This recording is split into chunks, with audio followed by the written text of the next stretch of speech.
kasalukuyan na tayo sa pag-asa, patuloy na nakakaapekto itong Easterlies o yung mainit na hangin galing sa karagatang Pasipiko sa may eastern section ng Southern Luzon at Visayas. Dahil dito saan yung bagyang maulap hanggang sa maulap na kalangitan na may kalat-kalat na mga pagulan o thunderstorms.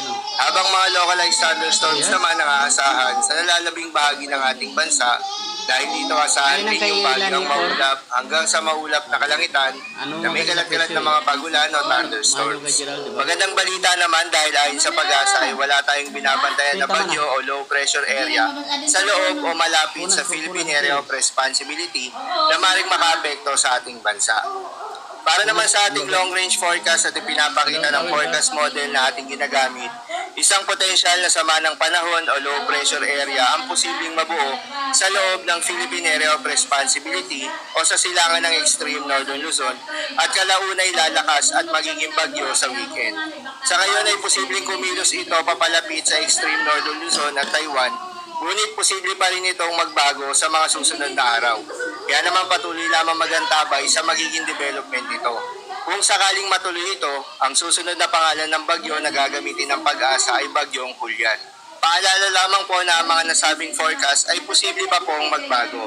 Kaya naman patuloy lamang magantabay sa mga update nating ilalabas at ng pag-asa. Dahil pa rin sa epekto nitong Easterlies, asahan ngayong araw ng Miyerkules sa Quezon, Bicol Region at Eastern Visayas ang bahagyang maulap hanggang sa maulap na kalangitan na may kalat-kalat na mga pagulan o thunderstorms. Posible ang mga pagbaha o pagguho ng lupa during severe thunderstorms. Habang sa Metro Manila naman at nalalabing bahagi pa ng ating bansa, ay asahan rin yung bahagyang maulap hanggang sa maulap na kalangitan na may kalat-kalat na mga pagulan o thunderstorms. Tulad naman yan ang mga localized thunderstorms. Posible rin ang mga pagbaha o pagguho ng lupa during severe thunderstorms. Madalas nabubuo ang mga thunderstorms na ito tuwing hapon o gabi na nagtatagal ng 1 o 2 oras, kaya naman mag-iingat sa posibleng banta ng pagbaha o pagguho ng lupa. Para naman sa magiging lagay ng mga dagat baybayin, ayon sa pag-asa ay wala tayong nakataas na gale warning sa anumang seaboards ng ating bansa. Kaya naman malayang makakapamalaot yung mga kababayan nating mga isda at yung may maliliit na sasakyang pandagat dahil inaasahan yung banayad hanggang sa katamtaman ng mga pag-alon. Ngunit iba yung pag-iingat pa rin, lalo na kung meron tayong offshore thunderstorms activity.